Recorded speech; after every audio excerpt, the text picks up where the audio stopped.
So you come back into this deal. First of all, there's not as much time left on it, so it's a narrower time frame. It's not longer, it's not stronger, as the Biden administration was initially saying they would be working on when they first came into power a year ago.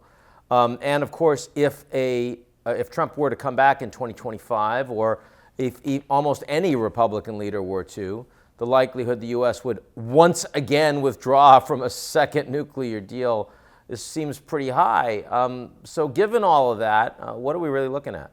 So first of all, I don't think it's a short-term benefit. One of the key limits in the nuclear deal, which is the limit on the stockpile of enriched uranium, without which Iran would not be able to develop nuclear weapons, and also on the level of enrichment. These two limits will expire in 2031. So we're buying at least 9 years, and that's not nothing in international politics. And also, it's true that in 2018, when President Trump wanted to withdraw from the deal, there was a hypothetical threat that Iran might develop might get close to the verge of nuclear weapons. We've actually lived 4 years of the alternative, and we know that it actually unleashed Iran's nuclear program. It rendered Iran much more aggressive in the region, much more repressive at home. It really did not advance any of the strategic objectives that the US had in mind when it withdrew from the agreement. That's all part of the historic record now. So if the next Republican president wants to repeat that mistake, of course they can. But Iranians have also now have what is known as inherent guarantees in the agreement, which is that they are preserving some of their advanced centrifuges, which implies that if we get out of the deal again and we renege on our obligations under the deal, it would take them even less time to get back to where they are today, which is, again, uncomfortably close to nuclear weapons. How confident do you feel, and why, that if there is no nuclear deal, that the Iranians would actually develop a nuclear weapon? That's a very good question. Look, the reality is with the trajectory of Iran's nuclear program, they are, as I said, now less than 2 weeks away from breakout.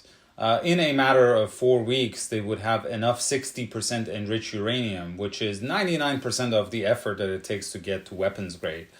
That is sufficient for a single nuclear weapon. I think you remember Bibi Netanyahu's red line at the UN in 2012. That was about 240 kilograms of 20% enriched uranium. When he brought the big graphic of the cartoon bomb. And now, that equivalent of that amount in 60% is 40 kilograms. Iran, as of last week, had about 33 kilograms of 60% enriched uranium.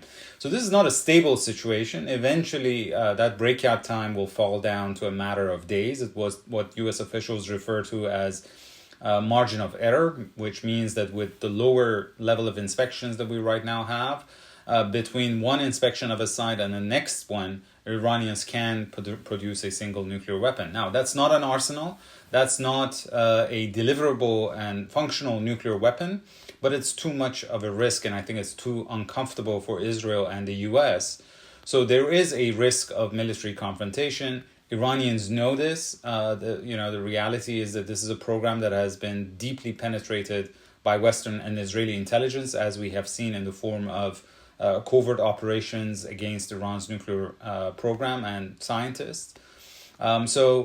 There is a risk of escalation and military confrontation that could then easily spiral out of control. And that's what I'm worried about much more than Iran actually crossing the Rubicon and developing nuclear weapons.